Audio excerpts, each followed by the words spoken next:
More than 2 decades of experience in the financial markets and a proven track record of accurate forecasting means that when Richard Morrish speaks, investors take note. Coming up are his views on 2 safe haven currencies, the Swiss franc and Japanese yen. The Swissy remains at historically strong levels, with the SNB's previous intervention proven effective only in the very short term. The yen weakened somewhat in the wake of the G7 intervention, but the outlook for the Japanese economy looks uncertain at best, following the massive natural disasters which afflicted the Pacific island. At this interview taken at the offices of Peak Partners in downtown Geneva, Mr. Morrish makes some big predictions, including major strengthening of the yen and Swiss franc. I think probably by the end of 2011, beginning of 2012, we could see the Swiss franc against the US dollar, for example, getting down to around 63 centimes to a US dollar. It's been one of my long-term views on the market for the last 4 years, is that the Swiss franc is the currency of choice and will always be sitting there. The main difference between Switzerland and most other economies is this is really seen as a major safe haven. But in between that, we've seen a large inflow of German money coming in through the back door because they do have significant worries about the Eurozone, and in particular what's happening within the PIGS. So that's why we're seeing quite a lot of strength. The problem was that the SNB also intervened quite aggressively over the last year and a bit, and the problem when you do this kind of intervention is that you're actually taking out natural sellers to the market, so you're actually creating a false market in its own right. And unless you correct what is the fundamental problem, your intervention never works. And this is a major problem that people don't focus on when it comes to intervention. The only reason that Switzerland was doing aggressive intervention was to actually stave off the facts of deflationary pressures coming in from the European Union, which is its biggest trading partner. So that was the raison d'etre. Now the inflationary picture is changing quite significantly, and particularly in Germany, where we're seeing a large rise in wholesale prices. As much as the ECB will move in interest rates, the Swiss will probably have to end up joining them because of the imported inflationary picture. So therefore we don't see any weakening out of the Swiss franc, particularly the Swiss franc against the euro and against sterling. We see them making very, very large gains. Aren't the SNB in a very tricky situation now, because if they do start to raise interest rates, then that's going to make the Swiss franc even more popular amongst investors. And then they're also, in a way, there's always been this concern about exporters, and they're going to suffer if the Swiss franc gets too strong. I think the problem is with the SNB, it's in a rock and a hard place. In fact, if you want to have a look at how interventionist policy can go terribly wrong, it's when the correction happens. We are at the moment looking for Swiss franc strength, but at some point when the economies and the global economy rebalances, it's going to be the unwinding of this which is going to be very tricky for the SNB, because the problem is that they've actually changing the ball game with the intervention, and what will happen is you'll see it like the New Zealand dollar when they introduced withholding tax, limited the amount of bonds that you could hold. They created a false market. So when the corrections came in 2007, 2008, after this massive intervention policy which New Zealand did, the New Zealand dollar was absolutely trounced. And there was nothing that the central bank could do about it. That's something for a year or 2 years to go down the road that the SNB will probably face this issue.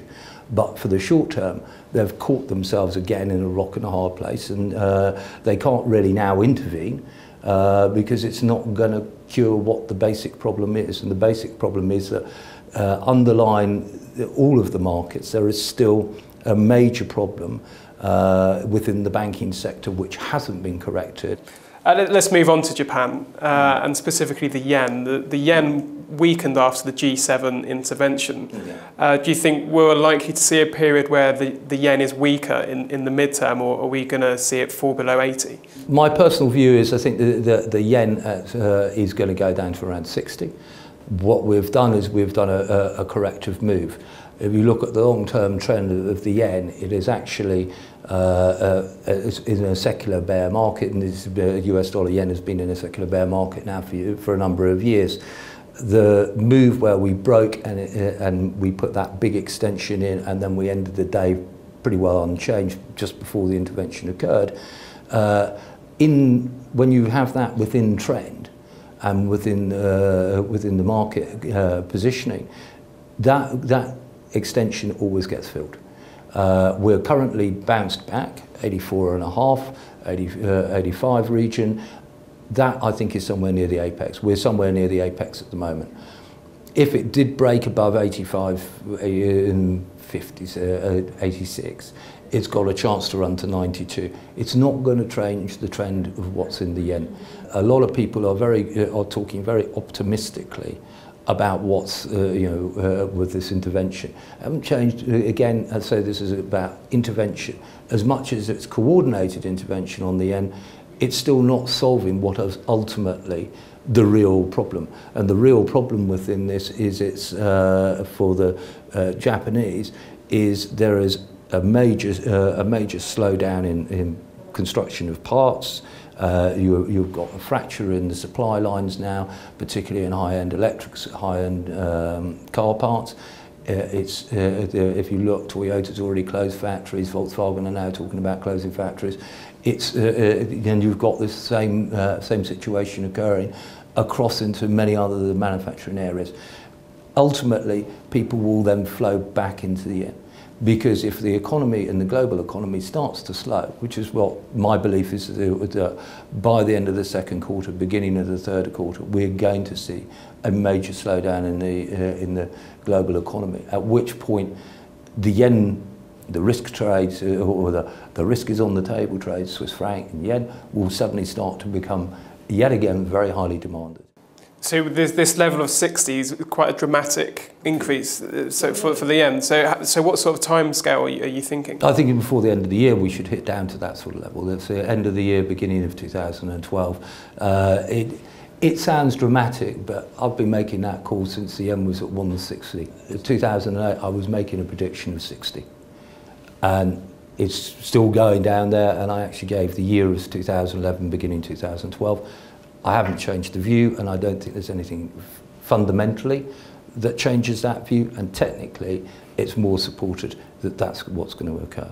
The general feeling is for the safe haven currencies like the yen and the Swiss franc, there's nothing that central bankers or policymakers can do to stop the appreciation of their currencies because it's all external factors essentially. Yeah, essentially, and that is exactly the point with it.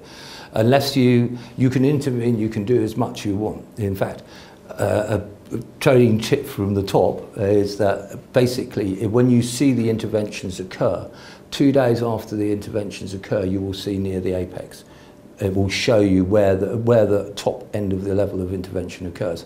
So you then know that that's probably you're in very good safe ground to start shorting the market, because you know where they've stopped the intervention. So you know they aren't going to chase it. So then where's the next upside? There isn't, unless they jump in, and they will only jump in when it starts moving back down again. So, and I think with the yen, where we've seen the top of it, and we're seeing the top in the carries at the moment, this is probably near the apex.